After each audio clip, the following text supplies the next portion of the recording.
श्रीमद् भागवत महापुराण 5वां अध्याय सृष्टि वर्णन। पिछले अध्याय में महाराज परीक्षित जी सुखदेव जी से सृष्टि के विषय में पूछते हैं और सुखदेव महाराज प्रभु श्री कृष्ण की स्तुति करते हुए सृष्टि का वर्णन प्रारंभ करते हैं।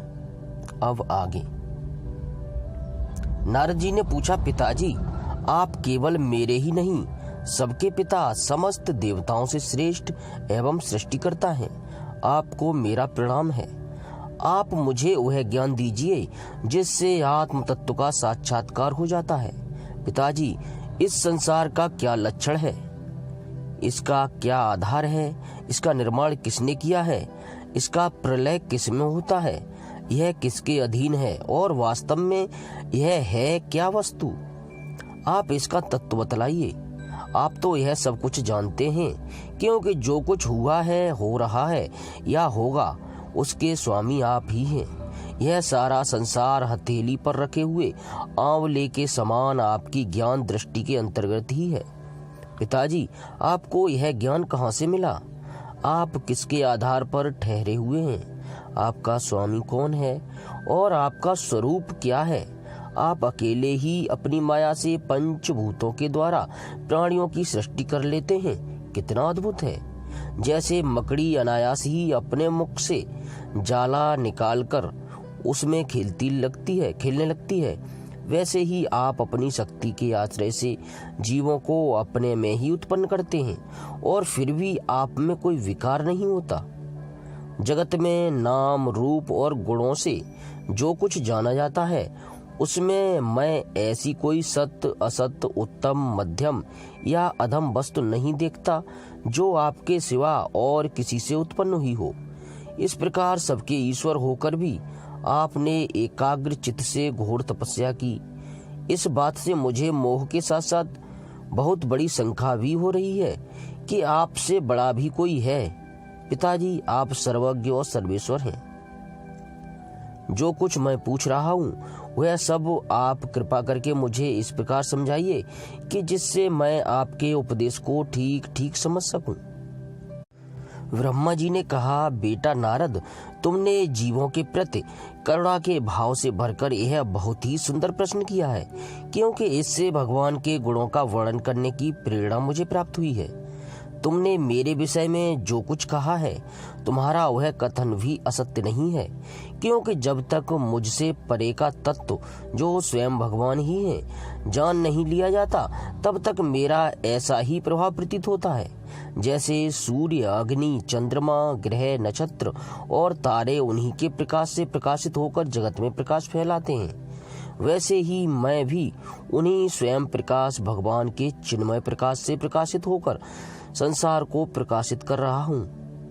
उन भगवान वासुदेव की मैं वंदना करता हूँ और ध्यान भी, जिनकी दुर्जय माया से मोहित होकर लोग मुझे जगत गुरु कहते हैं। यह माया तो उनकी आंखों के सामने ठहरती ही नहीं, झेप कर दूर से ही भाग जाती है, परंतु संसार के अज्ञानी जन उसी से मोहित होकर यह मैं हूँ, यह मेरा है, इस प्रकार वक्ते रहते हैं। भगवत स्वरूप नारद, द्रव्य कर्म काल स्वभाव और जीव वास्तव में भगवान से भिन्न दूसरी कोई वस्तु नहीं है। वेद नारायण के परायण हैं, देवता भी नारायण के ही अंगों में कल्पित हुए हैं और समस्त यज्ञ भी नारायण की प्रसन्नता के लिए ही हैं, तथा उनसे जिन लोकों की प्राप्ति होती है वे भी नारायण में ही कल्पित हैं। सब प्रकार के योग भी नारायण की प्राप्ति के ही हेतु हैं। सारी तपस्याएं नारायण की ओर ही ले जाने वाली हैं। ज्ञान के द्वारा भी नारायण ही जाने जाते हैं। समस्त साध्य और साधनों का पर्यवसान भगवान नारायण में ही है। वे दृष्टा होने पर भी ईश्वर हैं, स्वामी हैं, निर्विकार होने पर भी सर्वस्वरूप हैं।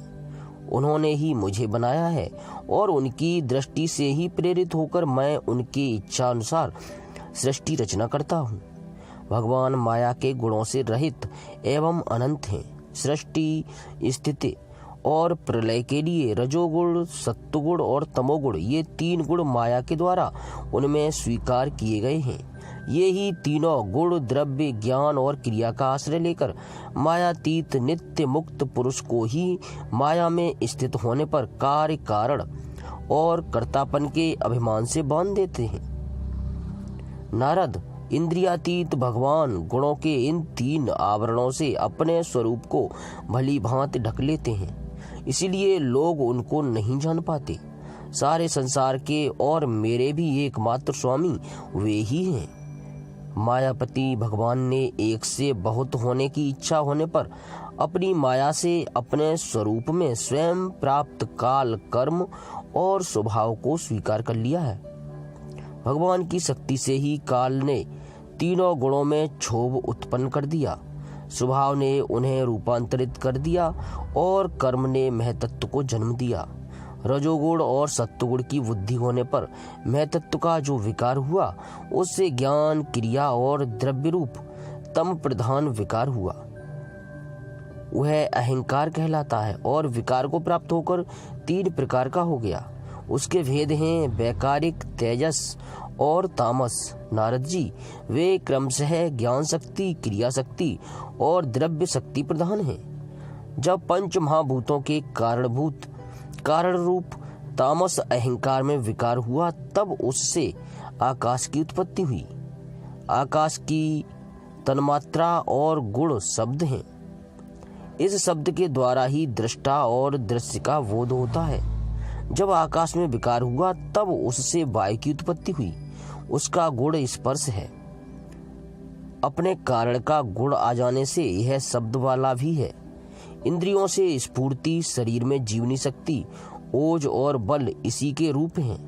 काल, कर्म और स्वभाव से वायु में भी विकार हुआ, उससे तेज की उत्पत्ति हुई। इसका प्रधान गुण है रूप।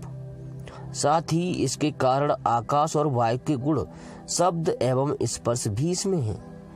तेज के विकार से जल की उत्पत्ति हुई। इसका गुण है रस। कारण तत्वों के गुण शब्द, स्पर्श और रूप भी इसमें है। जल के विकार से पृथ्वी की उत्पत्ति हुई। इसका गुण है गंध। कारण के गुण कार्य में आते हैं। इस न्याय से शब्द, स्पर्श, रूप और रस, ये चारों गुण भी इसमें विद्यमान हैं। वैकारिक अहंकार से मन की और इंद्रियों के 10 अधिष्ठात्र देवताओं की भी उत्पत्ति हुई। उनके नाम हैं दिशा, वायु, सूर्य, वरुण, अश्विनी कुमार, अग्नि, इंद्र, विष्णु, मित्र और प्रजापति। तेजस अहंकार के विकार से श्रोत्र, त्वचा, नेत्र, जिह्वा और घ्राण, ये 5 ज्ञानेंद्रियां एवं वाक, हस्त, पाद, गुदा और जननेंद्रियां, ये 5 कर्मेंद्रियां उत्पन्न हुई। साथ ही ज्ञान शक्ति रूप बुद्धि और क्रिया शक्ति रूप प्राण भी तेजस अहंकार से ही उत्पन्न हुए। श्रेष्ठ विरंबित, जिस समय ये पंचभूत, इंद्रिय, मन और सत्व आदि तीनों गुण परस्पर संगठित नहीं थे, तब अपने रहने के लिए भोगों के साधन रूप शरीर की रचना नहीं कर सके। जब भगवान ने इन्हें अपनी शक्ति से प्रेरित किया, तब वे तत्व परस्पर एक दूसरे के साथ मिल गए और उन्होंने आपस में कार्य कारण भाव स्वीकार करके व्यष्टि समष्टि रूप पिंड और ब्रह्मांड दोनों की रचना की। वह ब्रह्मांड रूप अंडा 1 सहस्त्र वर्ष तक निर्जीव रूप में जल में पड़ा रहा। फिर काल, कर्म और स्वभाव को स्वीकार करने वाले भगवान ने उसे जीवित कर दिया। उस अंडे को फोड़कर उसमें से वही विराट पुरुष निकला, जिसकी जंघा, चरण, भुजाएं, नेत्र, मुख और सिर सहस्त्रों की संख्या में है। विद्वान पुरुष उपासना के लिए उसी के अंगों में समस्त लोक और उनमें रहने वाली वस्तुओं की कल्पना करते हैं। उसकी कमर से नीचे के अंगों में 7 पाताल की हैं और उसके पेड़ू से ऊपर के अंगों में 7 स्वर्ग की कल्पना की जाती है। ब्राह्मण इस विराट पुरुष का मुख है, भुजाएं क्षत्रिय हैं, जांघों से वैश्य और पैरों से शूद्र उत्पन्न हुए। पैरों से लेकर कटी पर्यंत 7 पाताल तथा भूलोक की कल्पना की गई है। नाभि में भूलोक और हृदय में स्वलोक की और परमात्मा के वक्ष स्थल में महलोक की कल्पना की गई है। उसके गले में जनलोक, दोनों स्तनों में तपोलोक और मस्तक में ब्रह्मा का नित्य निवास स्थान सत्यलोक है। उस विराट पुरुष की कमर में अतल, जांघों में वितल, घुटनों में पवित्र सुतल लोक और जंघाओं में तलातल की कल्पना की गई है। एड़ी के ऊपर की गांठों में महातल, पंजे और एड़ियों में रसातल और तलुओं में पाताल समझना चाहिए। इस प्रकार विराट पुरुष सर्वलोकमय है। विराट भगवान के अंगों में इस प्रकार भी लोगों की कल्पना की जाती है कि उनके चरणों में पृथ्वी है, नाभि में बहुलोक है और सिर में स्वलोक है। 5वां अध्याय समाप्त। जय श्री कृष्ण।